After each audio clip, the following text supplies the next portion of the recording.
आज मेरे यार का बर्थडे है, आज मेरे यार का बर्थडे है, यार का बर्थडे है, मेरे दिलदार का बर्थडे है।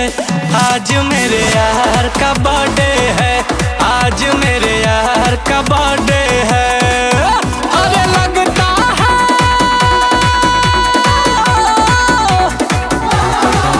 अरे लगता है जैसे सारे संसार का बर्थडे है आज।